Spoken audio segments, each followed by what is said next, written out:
This program is brought to you by the City of Fountains Coaches Association.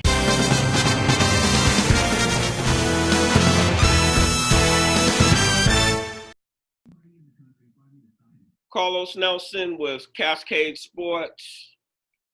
Coach, why don't you introduce yourself? I'm Phillip Boldridge with Peak Volleyball Club. It's Coach Glasgow, Director of Operations for City of Fountain Coaches Association. This conversation is going to be basically covering how we can expand volleyball in the urban core and with African-American athletes. Hey, Coach Glasgow, why don't you lead the conversation? Okay, Coach. Yeah, appreciate you coming on, man. You know, like we met yesterday and, we kind of laid out the blueprint of how we want to try to attack this volleyball thing. I know for Lincoln, there's a lot of, like we discussed, there's a lot of girls that want to play volleyball that don't get the opportunity to play club like, a lot of girls in the area do. And we all know that in order to be competitive in that sport, you have to play club. You have to start at a young age and learn your skill set just like you would for basketball and other sports like that. Unfortunately, the expenses and cost of club volleyball may be a little bit overbearing for a lot of our inner city youth and families. So, we have discussed for some time now how we can try to develop ways to link those two things together. We met at one of your club practices out, at the church. Ever since then, we've been going back and forth and finally got a chance to meet. So what we want to discuss today is just, how we can put that in place and the things that we can start to do through, myself at Lincoln, Mr. Nelson's network with Cascade Sports, Peak Volleyball, and we want to tie this all together. So first and foremost, man, just introduce yourself. Tell us about your program, a little bit of history about yourself and how you got to this point as far as, running your own organization and club team. Yeah, thanks. Basically, I'm Phillip Boldridge, founder and owner of Peak Volleyball Club. Next season will be our 4th year in existence with the club. We participate in USA Volleyball, which is the highest level of volleyball that you can perform, which USA Volleyball, as you know, is based out of Colorado. And basically one of my main goals was when I started my own volleyball club is because I'm also a volleyball official. And so I'm very highly involved with the sport, is getting an opportunity to expand it to where more African Americans can play or people even in the inner city, like Ryan said, that normally aren't able to play.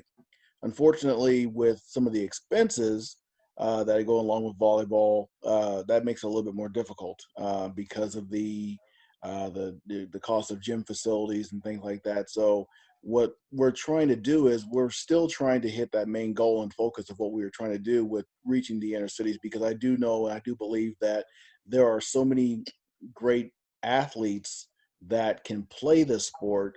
Being a volleyball official, I see many matches where I see players who I look at them and I'm like, man, if they just had some early training in volleyball, they would be phenomenal. And so that's the thing that we're trying to do, is not only just increase volleyball as a whole, but to the urban core and the urban community, because there is so much talent out there that's not utilized, and being able to expand somebody's opportunity for athletics. Volleyball does not traditionally really interfere, especially with school, with basketball, and then usually volleyball season's pretty much over when it comes to track season for school and things like that. So being able to open up another avenue for kids to play would be a great opportunity to try to do that with the age group usually is around 11, 12 years old. And from my experience, most of the kids in the urban core don't usually start to play volleyball minimally at the 7th grade level, and that's even sometimes a little tougher because a lot of the high schools or the middle schools don't start in 7th grade, but it's the 8th grade level. And then so by the time they hit high school, they're playing up against girls who've been playing 3, 4, 5, 6 years longer than they have, and it makes the competition a little tougher. So Right. Hey, Right. Coach, what I would like to say, have you put a plan together in your head on how to accomplish this goal? yeah, I mean that's why this is a perfect opportunity. I partnering up or talking to Ryan. I mean, basically trying to figure out how we can hit some more of the inner city schools, the inner city communities, things like that.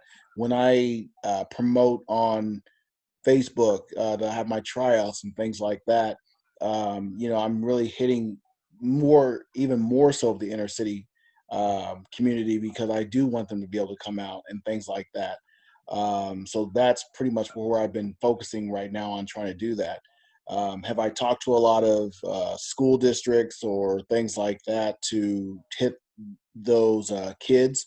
A few, but those Let are me main. cut you off for a minute. And what was their response? Because from my involvement in sports Mhm. over the last 15 years, once upon a time we could go rent gyms for almost little or nothing. Mhm. The gyms have become really exorbitant, and then they want security, and then millions of dollars in insurance makes it very prohibited for urban core athletes that, like everything else, we're at the bottom of the daggone barrel. Sure. And it's just enough off season to even be able to get the kids to the location where the practice is on a consistent basis. Mhm. Yeah. I talked to Coach Ryan about my relationship with Parks and Rec here in Kansas City, Mhm. and I was looking at seeing how we can work with them, because their mission also is to try to serve an underserved community such as ours. And Sure. they've got a really dynamic leader in Terry Renard, who is over Parks and Rec, that can make some things happen. Last year, Cascade Sports, they partnered with us to do 5 basketball events during the summertime.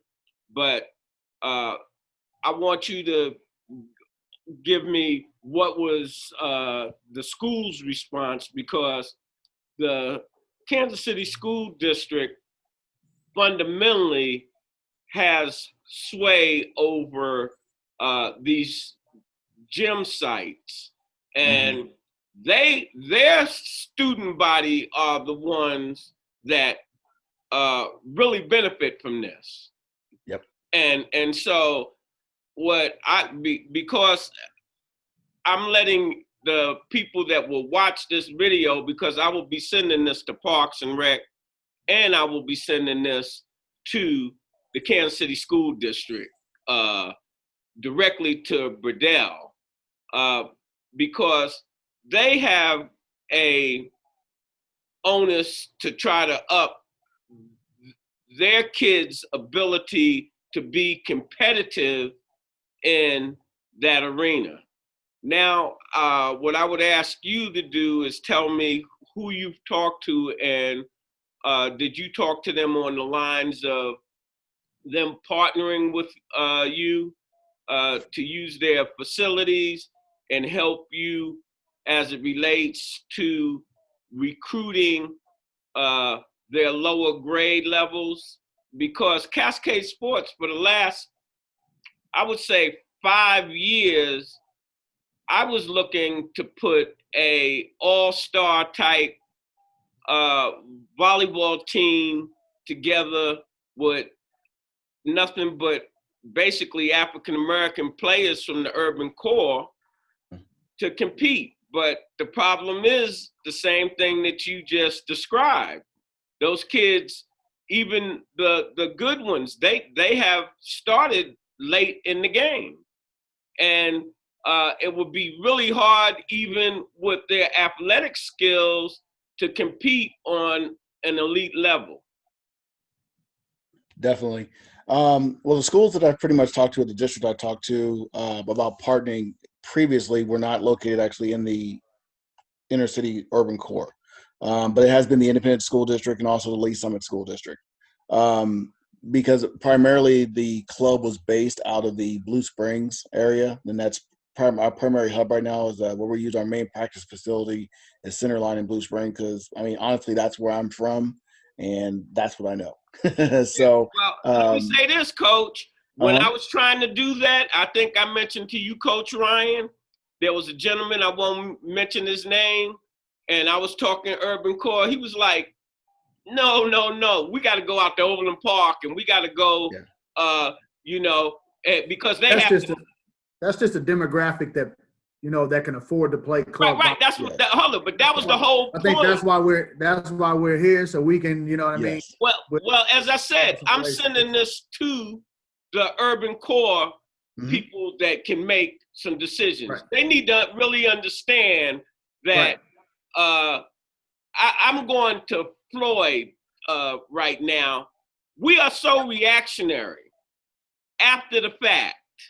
And I think we should be able to plan specifically and strategize to say, we're weak with this type of program for our girls. Strong volleyball can send hundreds of girls to college. That's the mission of education. That's why we're here. That's exactly why we're here. Our girls are missing out on that because of the lack of a skill set.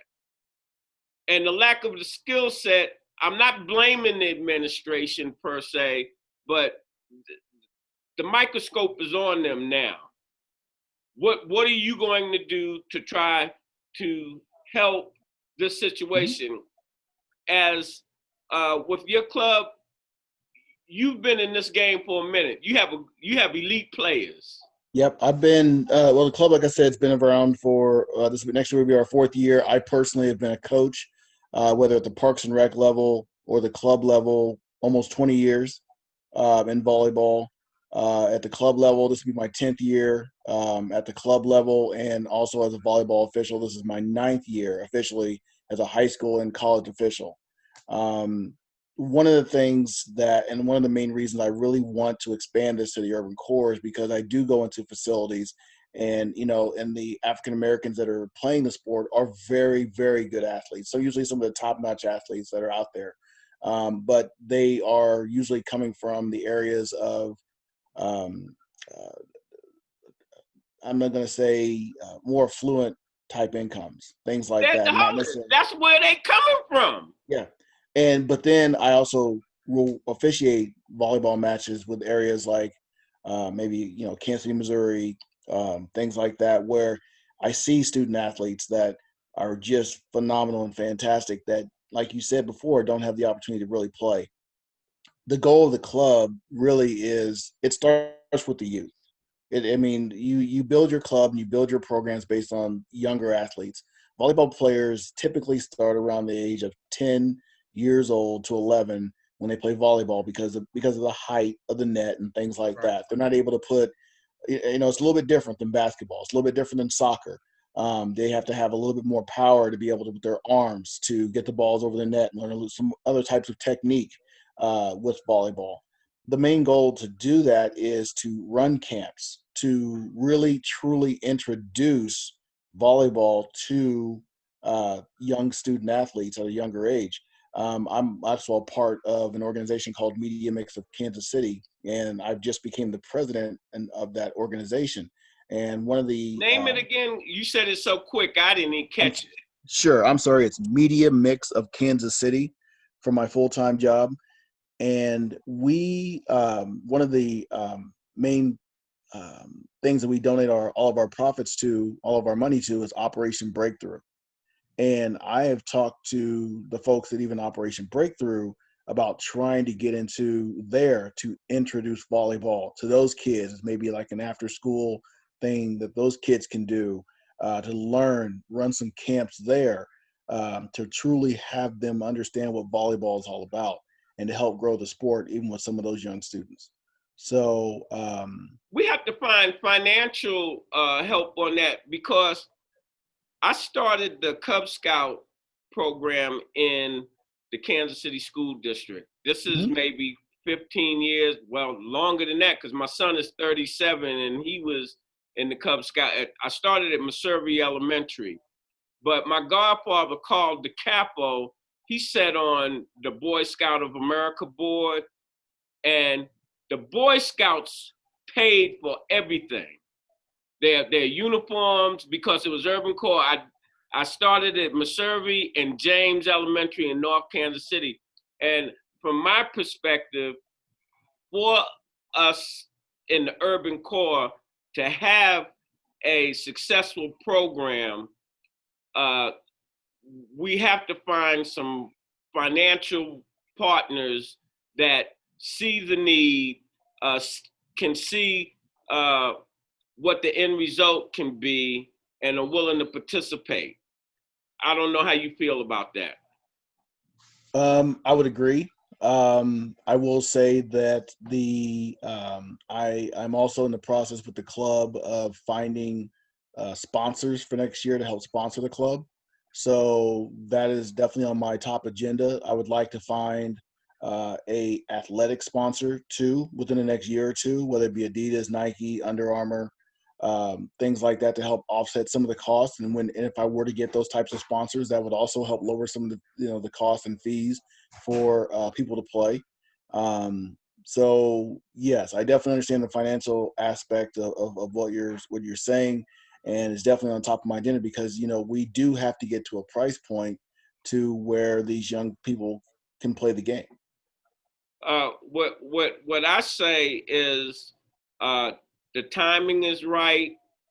The world is watching on how African Americans have been underserved, and I think that we can get the traction we need if we're moving in a concise and in a strategic fashion. The other thing that I think that now that Coach Glasgow has introduced you to Cascade Sports, I think in doing this, we can give them more, where make it a two-way street, because if they're sponsoring the program and we will work with you hand in hand, we can do advertisement for them and put them on the things that we're doing, the corporate community. But if you go to Cascade Sports and put your pointer over Kansas City to drop down, you'll see we covered a lot of volleyball. St. Teresa's has been one of my major schools that I follow, and we cover a lot their games. St. James. So I know what you're talking about, because when and we interview basically all the kids on the team. When I asked them the question, well, how long have you been playing? They've been playing almost a lifetime, it seems.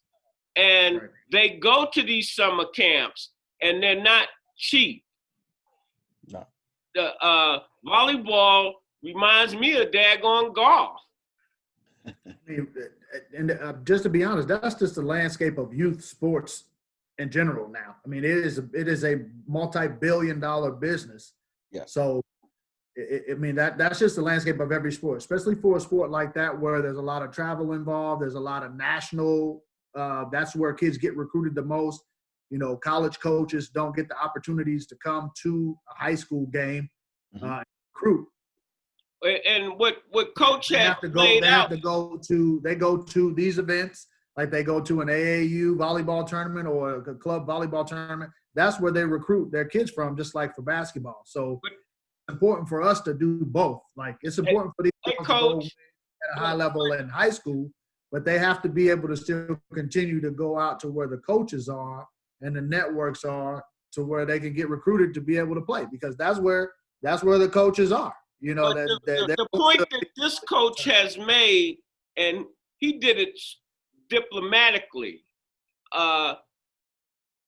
when you see a high-level black athlete, volleyball player, most of the time they come from a upper middle class family. I watch the game, they might have one black player or two black players on that team, and their parents are in the corporate community somewhere or own their own business. Only one time, someone that worked for Lincoln, I was covering St. James last year. I went out there, and there was only one black parent in the stands of a whole white arena, and the lady was from Lincoln, and her husband was in the corporate community, and that's really unacceptable when educational opportunities are on the line. Yeah, and I definitely agree with you on that. You know, you've got former professional athletes whose kids are playing volleyball. Several of them African American. I mean, you're right. It's that upper level income that most people are allowing their black players to play. Yes, and if you think about it, I think there's a few other maybe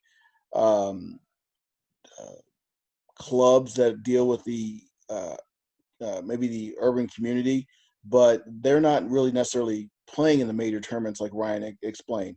Right. You know, being able to do MLK, show me, they're not being seen the way that they should be seen.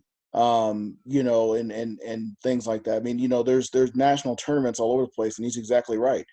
You know, if you happen to go to MLK National Tournament in February, Martin Luther King Jr. weekend, or if you happen to go to a place like Chicago or Dallas, or even Show Me Qualifier here, if you happen to look and see the number of black people in the stands or even playing on the court, or even the officials, it's very few.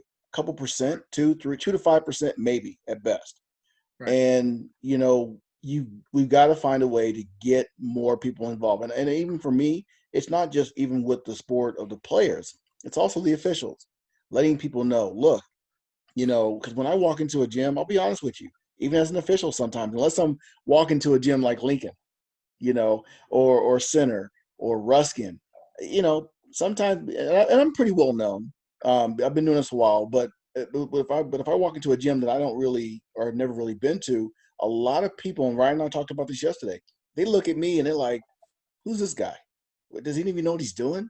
You know, and then a lot of times people will come up to me and they'll be like, man, you did a really good job. One of the best matches I've ever seen officiated. We still, unfortunately, get that stereotype of negativity because of being black. And we've got to. What do you know about this season? A female official had some issues with their co-officials. Her calls were being doubted. Do you know anything about that? Was she? No, I don't. But was she African American? Yes, she was an African American playing in the environment that you're speaking of. Mm-hmm. Without actually seeing footage, and let's call it what it is.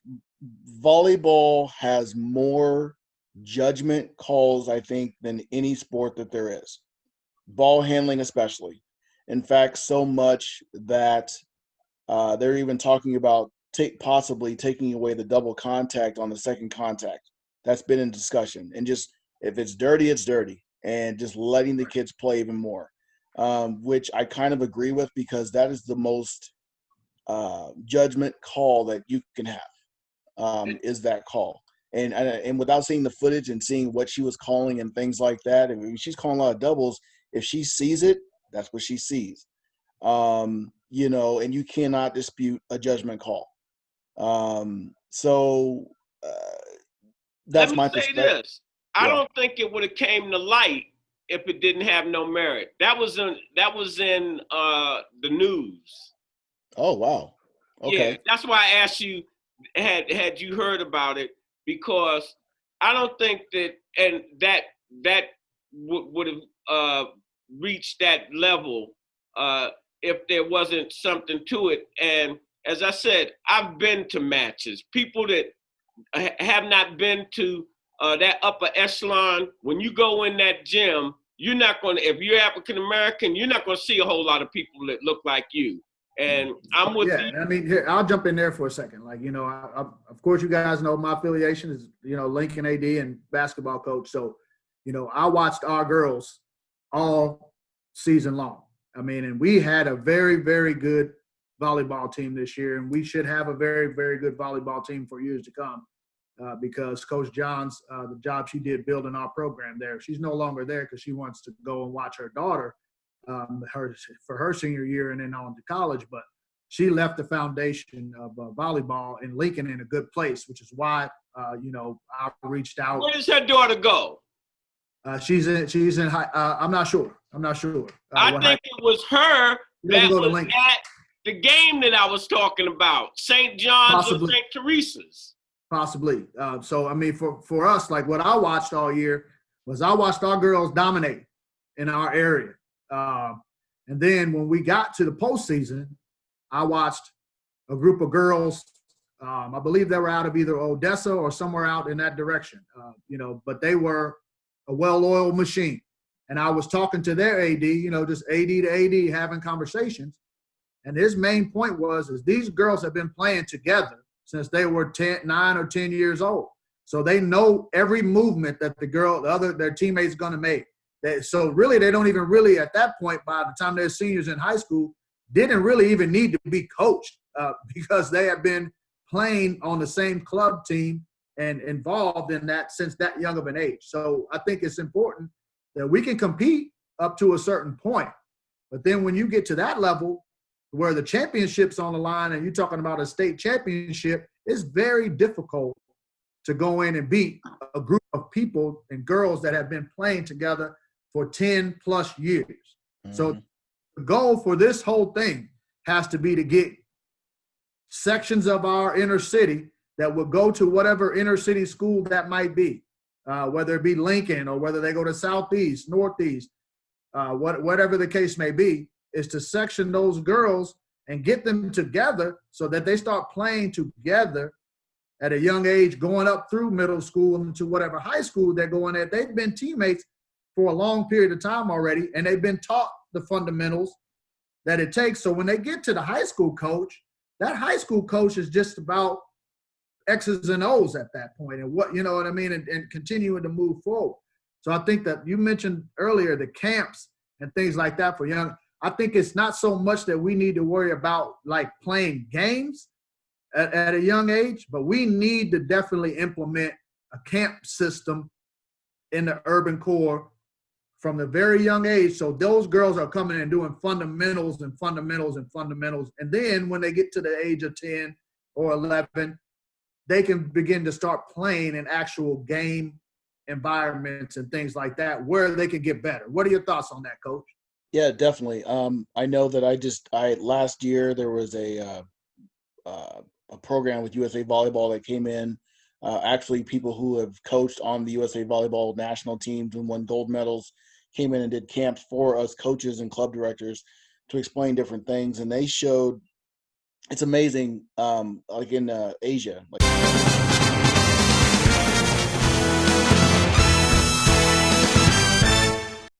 This program is brought to you by Dye Electric LLC, Energy in Motion. USA Volleyball is trying to implement that also too, like calling like itty bitty volleyball or something like that, to where we are trying to get volleyball in kids' hands a little bit sooner so they can learn and do those things. I know that HOA, the region, will take a court and they'll divide it into fours.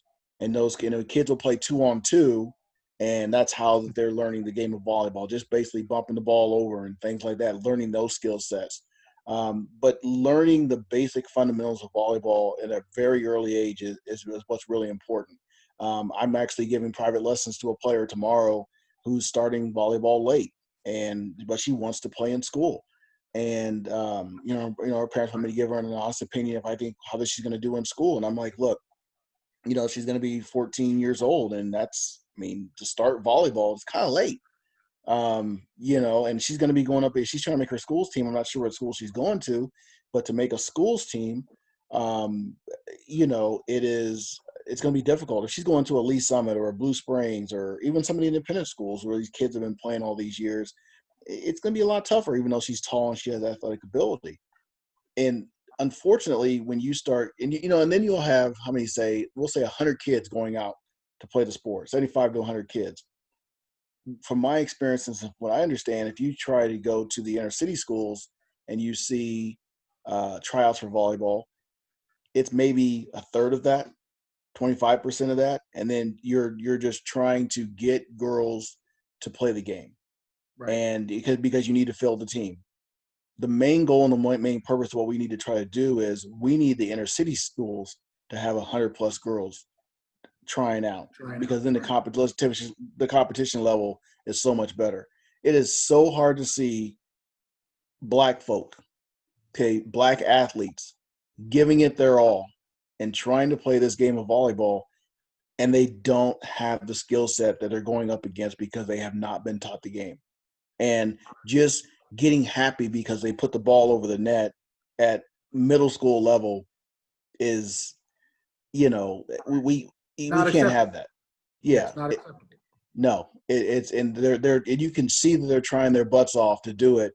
And, to see a team lose 25-4, we beat teams up like that all year long. And I thought to myself, what in the world is going on here? Like that and that's what really triggered for me that something had to be done, because I went to college and we went and support our volleyball teams.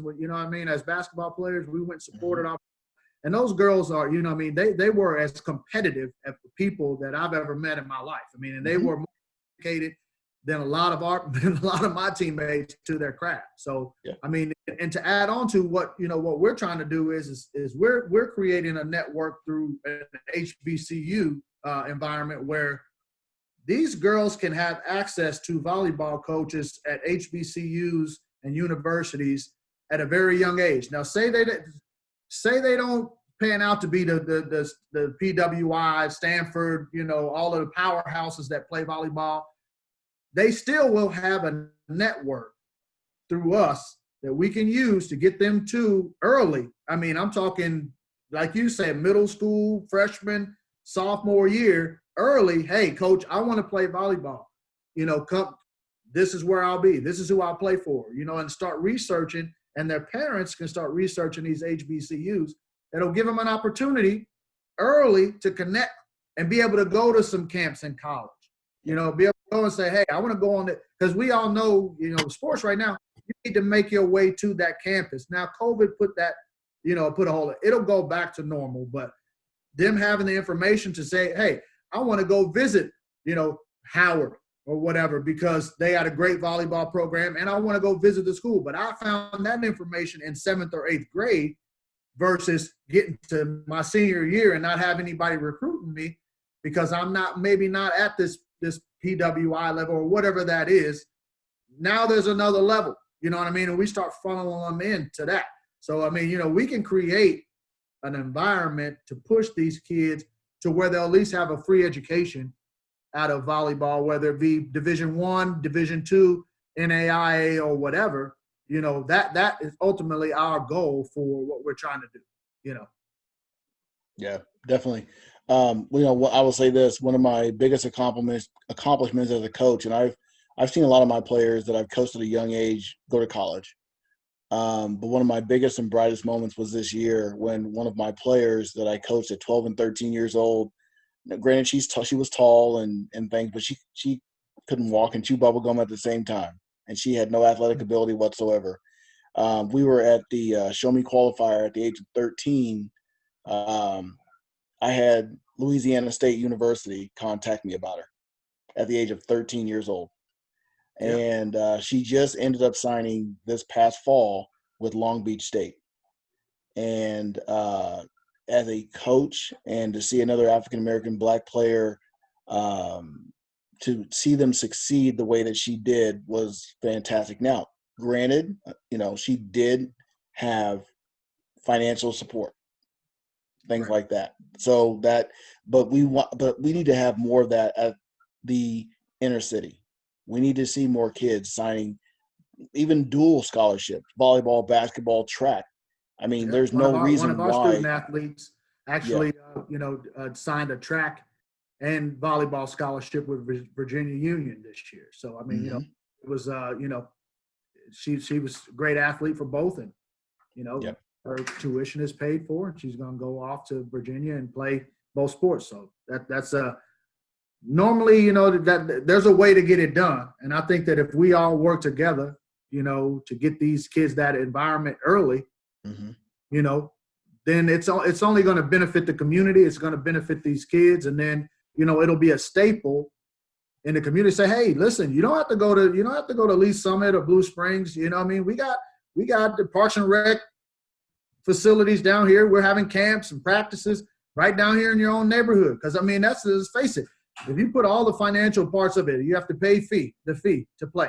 You have to pay the fee to travel. And if you're driving from the inner city to the suburbs every day, 2 or 3 days a week, that's an extra expense for families to have to play. So you need to have practice somewhere in your general vicinity to where, and I believe that if we get this thing off the ground, there's no way that school districts and everyone won't support the mission involved, because the families and the parents and the kids will be the ones that'll say, hey, this is working for us. We want more of this. We need to keep happening. We need more. You know what I mean? And then everybody's on board.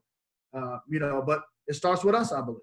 Hey, Coach, on your parting words, what would you have to say to administrations, to players, and to potential sponsors? This is, like Ryan said, this is an opportunity that, we should take, not advantage of, but basically try to utilize and try to build from, because this is something that needs to happen because of everything, especially that's going on. We need the unity. We need to show positive, change what's going on. And we need to build more competitiveness in our youth sports in the urban core. And that's, we need to expand and show people at a young age, young athletes, that this is something that we need to do. And I think, honestly, this could be a springboard for many more things to come. There's really no reason why we can't do these kind of things, because it's such a positive influence on everybody's life. Coach, make sure you tell us about your, real quick before we get off. I know you got tryouts coming up for Peak. Put your website out there, or your information, so these young ladies and families and all of that, when they see this, they can contact you about, coming to your tryouts. I know you got some of those coming up here pretty soon. Yeah, we do. We got tryouts will be July 9th, 12th, and 13th. We're going to hold them at Hy-Vee Arena. We're doing that so just in case if we need to do some sort of social distancing, it's enough space that people can still see their players, try out for the club and things like that. So we're doing it at Hy-Vee Arena because there's plenty of space. People can find more information. I'll be posting everything up soon about the official tryouts and the age groups at Peak Volleyball Club on Facebook. And, also with the club, we offer a lot of fundraising opportunities for people through as a club and as a team. So, I don't want ever be a discouragement, because the number one thing is having kids play. That's what my main goal is and my main focus. So if people want to come and do our trials, we'd love to see them. Pleasure having you on, Coach, and we look forward to working with you. Very much so. Thank you very much for your time.